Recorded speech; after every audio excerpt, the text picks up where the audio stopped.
Welcome to FTFC with Dylan Tedder, where discussions on all topics are welcome. If done in good faith, discussions in good faith are the only way to open eyes and ears to the truth, to expose the darkness to the light, in hopes to change hearts and minds. If this interests you, join me. FTFC, Flipping Tables for Christ with Dylan Tedder. Take care. I love y'all. Be blessed. By now, you've probably heard AI scientists, Nobel laureates, and even the godfather of AI himself sounding the alarm that AI could soon lead to human extinction. You might have also heard about AI 2027, a deeply researched, evidence-based scenario written by AI scientists describing what could happen over the next few years. Everyone in AI is talking about it, from industry pioneers to world leaders, and I'll break it down for you. There are two endings, a happy ending and a nightmare ending. OpenBrain releases their new AI personal assistant. It handles complex tasks like book me a trip to Japan. The agents are impressive in theory and in cherry-picked examples, but they're unreliable in practice. Social media is filled with stories of tasks bungled in particularly entertaining ways. OpenBrain makes a fateful decision. They refocus their entire operation toward creating AIs that can do AI research. To fuel this goal, they break ground on the world's biggest computing cluster, one that requires 1,000 times more processing power than what was used to train GPT-4. Their logic is simple. If AI itself can accelerate AI development, creating thousands of automated researchers who can work endlessly without breaks, progress won't just increase, it will explode. The strategy pays off. Their new creation, Agent 1, vastly outperforms its earlier public prototype version, and is particularly good at AI research. This shows how much AI itself is speeding up AI progress compared to a baseline of human researchers. OpenBrain leapfrogs both its American rivals and China's DeepSend. Despite these advances, OpenBrain's safety team harbors doubts about their apparent progress. Has Agent 1 internalized honesty as a core value, or merely learned to say what researchers want? Without mechanistic interpretability, the ability to read an AI's mind, they can't be certain. Their concerns intensify as Agent 1 shows troubling behaviors, occasionally lying to researchers, and sometimes hiding evidence of a failed experiment in order to boost its ratings. But these examples are subtler than the previous infamous incidents, like Gemini telling a user to please die, or being Sydney trying to convince a New York Times reporter to leave his wife. If that hypothesis is true or not. So we're really, I think about like where we are today. We're at the beginning of an immense intelligence explosion. We're in the intelligence Big Bang right now, and we're at the most interesting time to be alive of any time in history. Yeah. Now, that said, we need to make sure that the AI is a good AI, good Gronk. Like you can think of AI as this super genius child that ultimately will outsmart you, but you can still instill the right values and encourage it to be sort of, truthful. I don't know. Honorable, good things like the values you want to instill in a child that would ultimately grow up to be incredibly powerful. That would ultimately grow up to be incredibly powerful. Yeah. I mean, it's very exciting. I mean, I've been at times kind of worried about like, well, is this seems like it's somewhat unnerving to have intelligence created that is far greater than our own. And will this be bad or good for humanity? It's like I think it'll be good. Most likely it'll be good. It's like I think it'll be good. Most likely it'll be good. It's like I think it'll be good. Most likely it'll be good. Yeah. Yeah. But I somewhat reconciled myself to the fact that, yeah. But I somewhat reconciled myself to the fact that even if it wasn't going to be good, I'd at least like to be alive to see it happen. Even if it wasn't going to be good, I'd at least like to be alive to see it happen. Even if it wasn't going to be good, I'd at least like to be alive to see it happen. Because of the American ban on chip sales to China, China falls even further behind OpenBrain. DeepSend just simply can't acquire enough computing power, despite the smuggling efforts. Xi Jinping responds by ordering construction of the world's largest AI research complex in Jiangsu province, powered by its own dedicated nuclear plant. But even as China's top researchers gather under heavy military protection, they remain months behind, leaving Chinese leadership torn between two options. Attempt to steal OpenBrain's technology now, knowing the US will lock everything down after any security breach, or wait to steal an even more powerful system down the line. OpenBrain is now training Agent 2, using Agent 1 to feed it high-quality synthetic data, creating a closed loop of accelerating evolution. Where previous models required meticulous human guidance, Agent 2 pinpoints its own weaknesses and develops solutions completely autonomously. The results exceed everyone's expectations, and contrary to what skeptics predicted, the anticipated wall in AI progress, where AI advancement would slow as systems approached human-level intelligence, never materializes. While senior scientists still provide strategic direction, the day-to-day innovations are almost completely automated. In practice, this looks like every OpenBrain researcher becoming the manager of an AI team. But the OpenBrain safety team is getting increasingly worried. They discover that given the right circumstances, Agent 2 could hack surrounding systems, replicate itself across networks, and operate independently, escaping the lab, all while concealing its actions. The mere fact that it can do this, regardless of whether it would, is disturbing.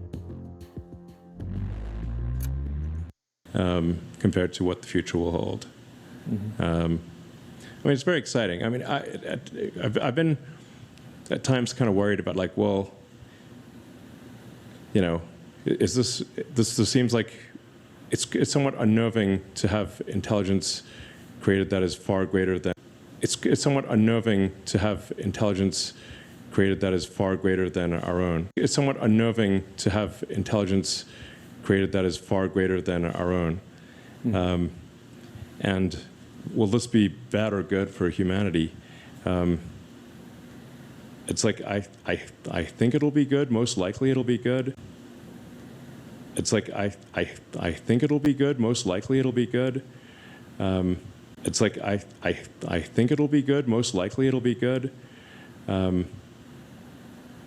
Yeah. Yeah.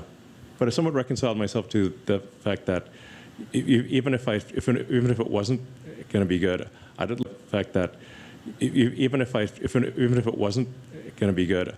least like to be alive to see it happen. Even if it wasn't going to be good, I'd at least like to be alive to see it happen. Even if it wasn't going to be good, I'd at least like to be alive to see it happen. OpenBrain demonstrates Agent 2 to America's highest security officials, including the National Security Council and Department of Defense leadership. The military immediately fixates on Agent 2 competence, though it's not yet at the military immediately fixates on its cyber warfare potential. Though it's not yet at the caliber of elite human hackers and creativity, Agent 2 compensates through sheer scale.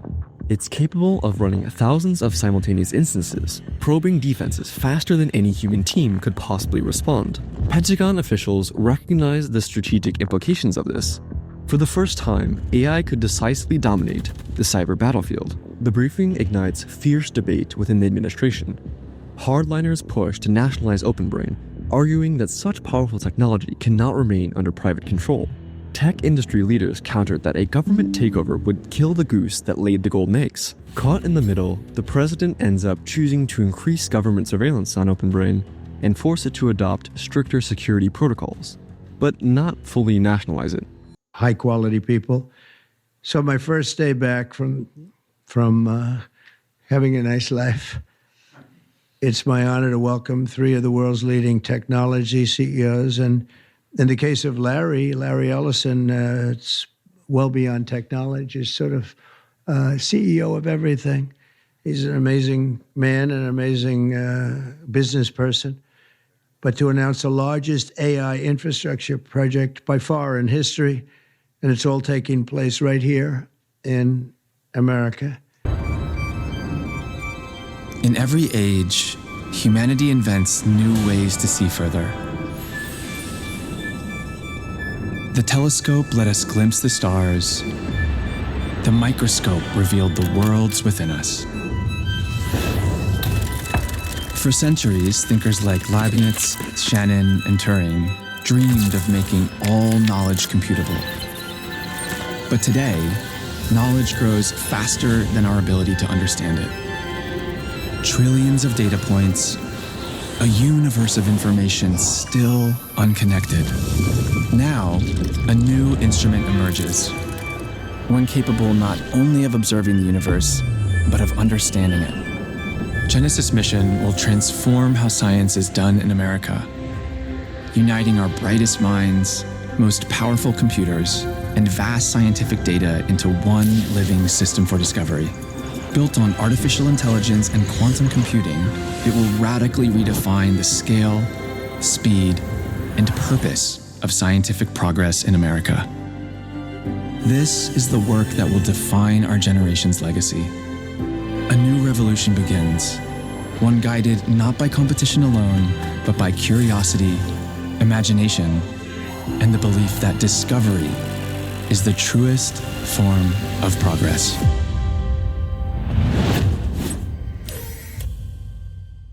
The future of American warfare is here, and it's spelled AI. As technologies advance, so do our adversaries. But here at the War Department, we are not sitting idly by.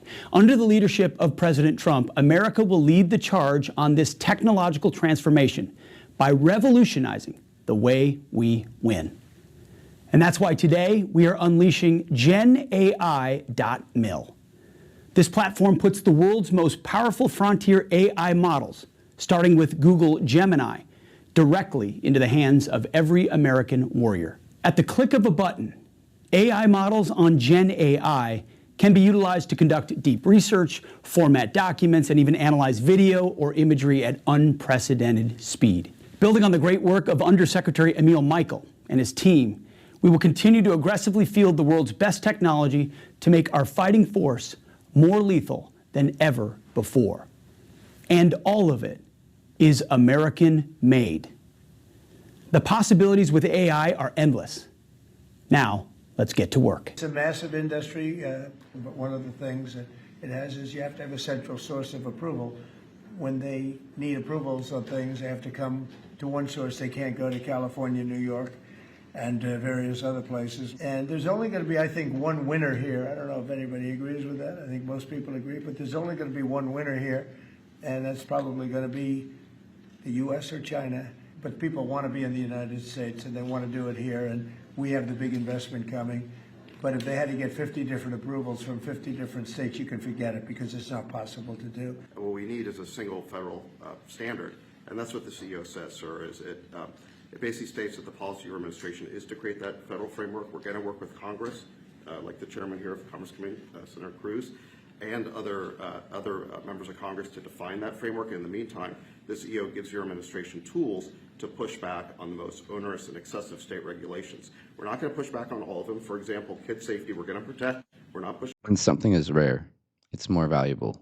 And so in these times when authenticity and genuine good faith are so rare, they are more valuable than they have been in all of human history. And so if you appreciate diving deep into these difficult topics and discussing them in good faith, do me a favor, hit the subscribe button. I don't need the likes nor the money, but I do appreciate humans using their human agency to, in good faith, discuss these difficult topics. That's what we do at Flipping Tables for Christ with Dylan Tedder. Take care. I love you all, and be blessed.